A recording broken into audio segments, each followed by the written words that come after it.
right, welcome to the deep dive. You've given us a truly ambitious stack of source material today. Ambitious is definitely the word for it. It really is. It's a collection that feels like the ultimate instruction manual for, modern living. I mean, we're talking about everything from these hyper-specific manifestation techniques, deep relationship psychology, all the way to, high-stakes career negotiation. It's the ultimate self-optimization curriculum, really. Yeah. Our mission here is to sort of cut through the noise, the glossy packaging and all the contradictory advice, and really extract the core actionable principles that these online experts are pushing.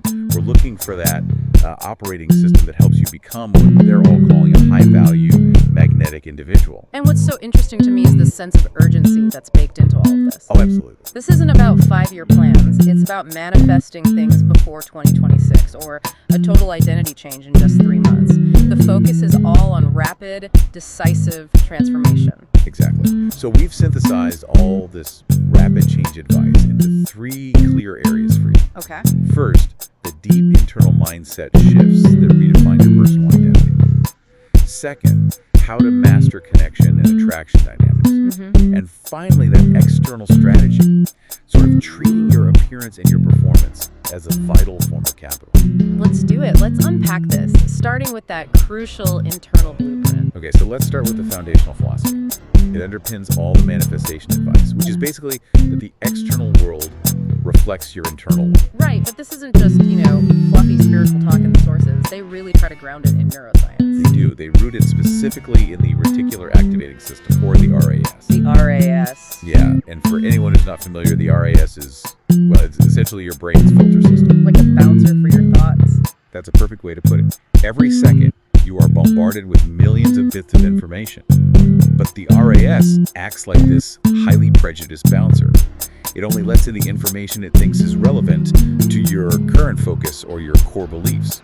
So if you subconsciously believe, I am unlucky, or I am struggling financially, your RAS literally scans the environment for evidence to confirm that. So you only notice the rejection letters, the failed investments, all the signs of scarcity. That's it, exactly. You have to actively train that filter.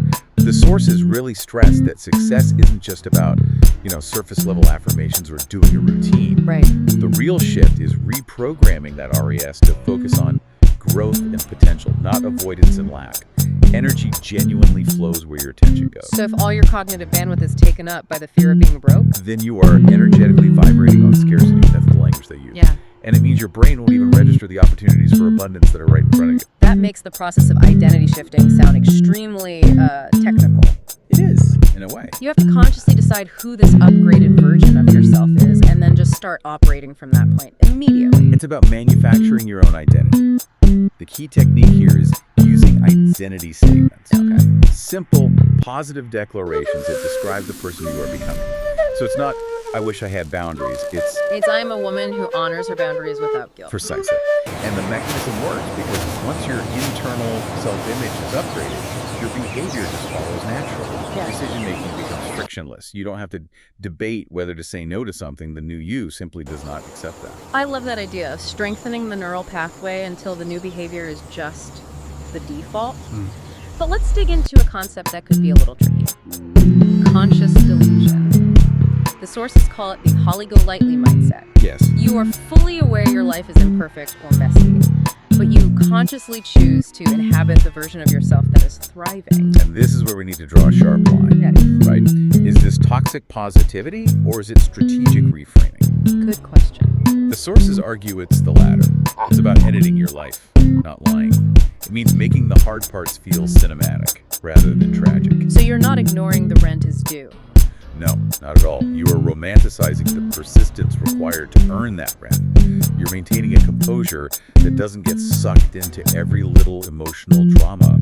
It's a way to insulate your core energy. And that kind of reframing requires a lot of internal closure, too. Absolutely. One really insightful piece of advice was about dealing with relationships that ended badly or just never got a clean ending. The invisible letters. Invisible letters, yeah. Write to that person, say everything you need to say, act as if you sent it, and then you just burn the paper, you release the attachment. It's actively clearing out old emotional clutter. The tactical intervention is designed to regain your emotional power. And speaking of power, the sources are completely unanimous on the attitude towards setbacks.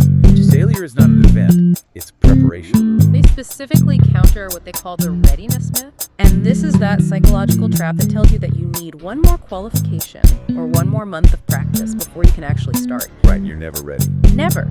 And the real unlock, they say, is recognizing you have a short window, especially in your 20s, to make as many high-frequency failures as possible. Because the lessons compound so much faster. Exactly. And we see the outcome of this in that anecdote about hitting an impossible personal goal, like a specific, very challenging weight loss target. The moment you break that self-imposed limit, you prove to yourself that the mental boundaries you created they were arbitrary. That single achievement creates, and this is a quote, a huge door to a completely new world of possibilities. Because that confidence is universally transferable. You know you're capable of the impossible. You do. Okay, so that internal belief is the cornerstone. Now, let's transition that energy outward and see how it affects attraction and, connection dynamics. This area really emphasizes cultivating feminine energy, which they define by its ability to slow down and to receive. Absolutely.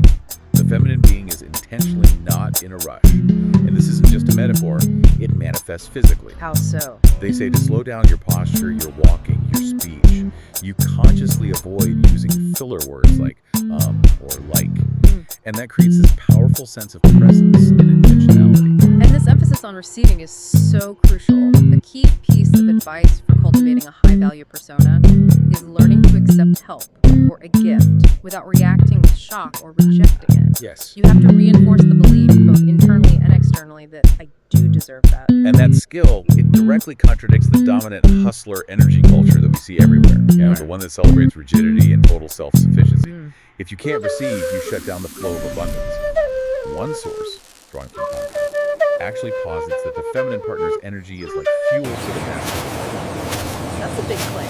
It is. But it's predicated on a genuine, energetic exchange, where both people recognize a need, they purify their intentions. It's about mutual support, not manipulation. Stepping to relationship dynamics, what's fascinating is where they say real connection happens, and it's in the non-sexual elements. Right. Your sources drew observations from the escort industry, finding that many high-achieving men pay these astronomical sums not primarily for sex, but to feel visible. Exactly. They feel completely unseen in their everyday lives, at home or at work. Attention is the ultimate modern luxury. I mean, think about it. When you are hyper visible on social media or in the boardroom, but internally you feel completely unseen, that creates a massive emotional debt. So how do they fill that debt? The technique they use is strikingly simple. Yeah? Sustained eye contact. They call it the soft focus technique. The soft focus. Tell us more about that. So it's holding someone's gaze, but you're not just staring into their eyes. You allow your focus to soften just slightly, which gives this illusion of deep, singular presence. When you hold someone's gaze with that level of attention, you create this intense feeling of intimacy. You make the person feel truly chosen. It just melts away tension. And that feeling of being seen is a currency they cannot easily buy anywhere else. That one technique seems more valuable than 1,000 words of flattery. It is. And speaking of actionable feedback, what really stood out was the advice about intimacy. Apparently, the number one mistake women make in bed is not giving enough direction or real feedback. And that means no fake orgasms. No fake orgasms. And men genuinely want to know how to please the woman authentically. It's a direct link back to power and authenticity. And when we talk about attraction, the source is meticulously distinguished between vulnerability. Which is seductive. Right, it's seductive because it creates openness and trust.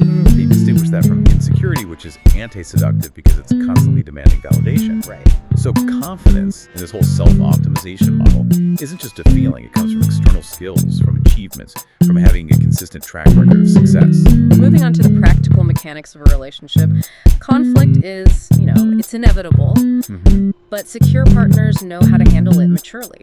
They deal with conflict with care, without condemnation or threatening to leave. Conflict, when it's handled correctly, is where you really see a person's character. And then there's the tough advice on red flags. If a man starts pulling away, the hard truth, and this is supported by multiple sources, is that he likely has no genuine interest. So what's the secure woman's response? It's not to adjust her personality to fit his whim. It's to adjust her access. What does adjusting your access look like in practice? Well, it means removing the option for him to consume your time and energy with low-effort engagement. If he's disrespectful or he's ghosting you, Yeah. you immediately set a consequence. So instead of confronting him about the ghosting, you just make yourself unavailable for a while, or you cut off communication entirely. The sources emphasize that if a man is showing disrespect, it signals a lack of strong boundaries on the woman's part. And that just invites more low-effort behavior.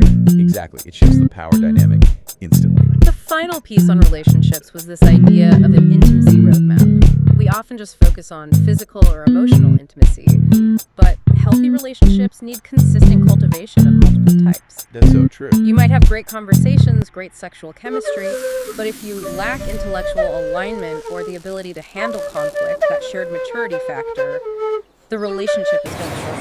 Which takes us to our third and final sentence. Translating all of this internal and relational power into external strategy and performance. Okay. And this begins with viewing external investment in yourself, beauty, presentation, skills, as a form of capital. Right. Beauty is absolutely framed as currency for women. It attracts opportunity, attention, and investment. And this isn't a one-time thing. It requires these small daily investments that compound over time. We're talking prioritizing meticulous skincare and never neglecting the neck and chest.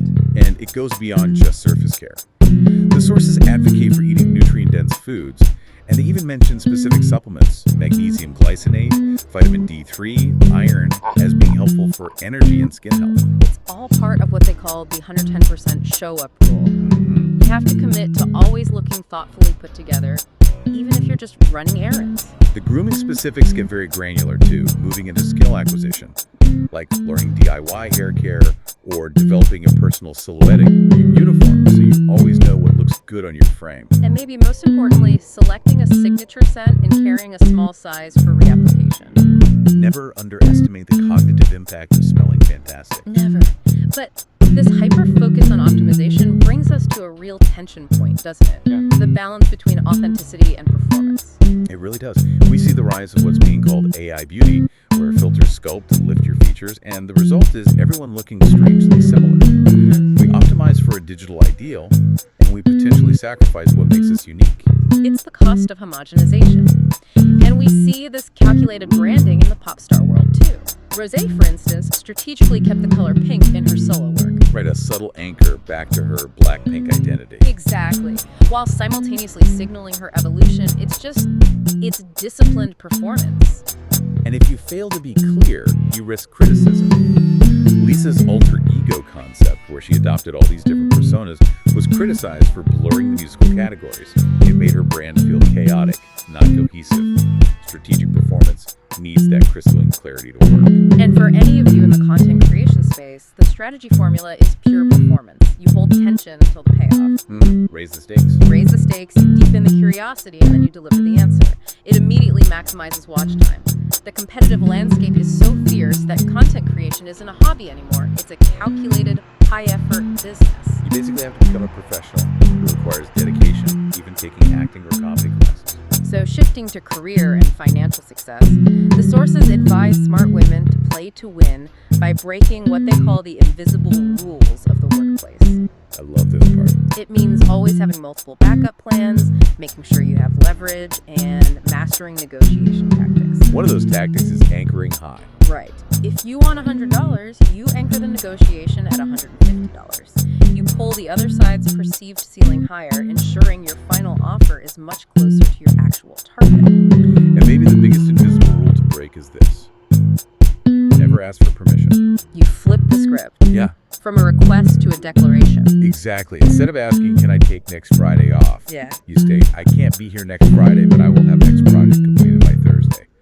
You communicate your plans, you assume approval, and you maintain your power. That requires so much confidence and preparation. And finally, financial freedom isn't just about a high salary. Not at all. It's anchored in diversified revenue and having multiple income streams. This is the ultimate leverage. It's the ability to walk away. And that's a secret learned from necessity and survival in volatile, high-stakes environments like the escort industry. Real freedom means you never have to tolerate disrespect or compromise your boundaries for a paycheck. And ultimately, this entire self-optimization journey relies on one core belief. You must believe you are valuable everywhere you go. You don't wait to become an expert to get paid. You get paid to become one. So we've covered the entire journey, from mastering the internal landscape with identity statements and conscious delusion, to executing a sharp strategic external plan using beauty as currency and high-level negotiation. We've basically been talking about manufacturing an optimal identity that's designed to secure success and maximum value. And that leads to a really profound historical connection. So many of these sources discuss securing high value to attract high-quality mates or opportunities. If we zoom out, human social structures themselves created a system where this kind of performance was required. About 8,000 years ago, during what's called the Neolithic bottleneck, the invention of complex social organization hierarchy, resource concentration, land ownership, it created massive genetic selection events. Wait, let's simplify that for a second. That means that the invention of society literally changed evolution. Essentially, yes. Yeah. Status and resource concentration, rather than just raw physical fitness, began to consistently predict male mating success. Society invented a system where performance and hierarchy often overrode natural selection. It's a very persistent system. Okay, here's where it gets really provocative. So what does this all mean for the modern self-help seeker? Well, if status and resource concentration still predict success today, and a lot of modern studies show that wealth and mating inequality move in parallel, we have to ask ourselves a question. How much of this hyper-focused pursuit of high value that we've just discussed is genuine self-improvement, aimed at increasing personal happiness? And how much of it is a strategic, highly polished performance designed merely to successfully navigate these ancient social systems that have been embedded in human culture for millennia? So are we truly trying to change ourselves, or are we just executing the ultimate playbook to optimize our position within an ancient, persistent hierarchy? That's the question. A fantastic thought to sit with, especially as you start to implement these tactics. We'll leave you with that, and we'll be back for a deeper dive next time.